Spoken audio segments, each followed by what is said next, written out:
जून महिन्यापासून लाडकी बहीण योजनेचे आमचे पैसे बंद झालेत।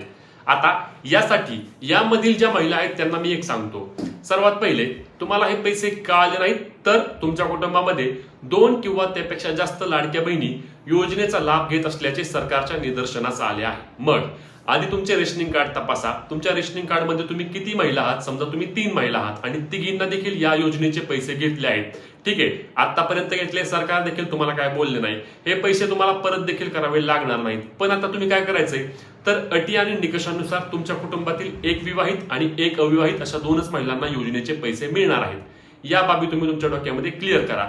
मग आता तुम्हाला काय ठरवायचंय की तुमच्या कुटुंबामध्ये कोणाला पैसे चालू ठेवायचे आहेत। समजा तुम्ही 3 आहात आणि तिघी देखील तुम्ही मॅरिड किंवा विवाहित आहात, म्हणजे 2 सून आहात आणि एक सासू आहे।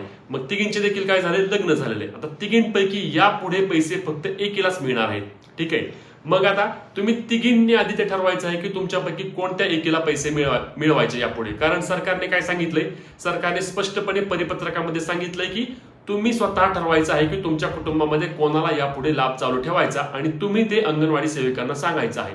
आता तुमच्यापैकी समजा ठरलं की एकीला समजा की बाबा छोट्या सुनेला आपण पैसे द्यायचे, तर मग छोट्या सुनेचे नाव तुम्हाला अंगणवाडी सेविकांकडून विनंती अर्जाद्वारे द्यावे लागणार आहे।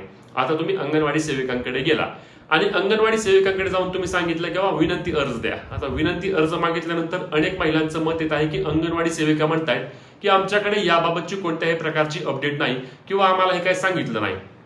अशा वेळेस तुम्हाला काय करावे लागणार आहे? अशा वेळेस आम्ही काय करू तर लक्षात घ्या, अशा वेळेस काय करायचं, सरळ तुमच्या पंचायत समिती कार्यालयामध्ये जायचं आणि त्या ठिकाणी महिला व बाल विकास प्रकल्प अधिकाऱ्यांची भेट घ्यायची।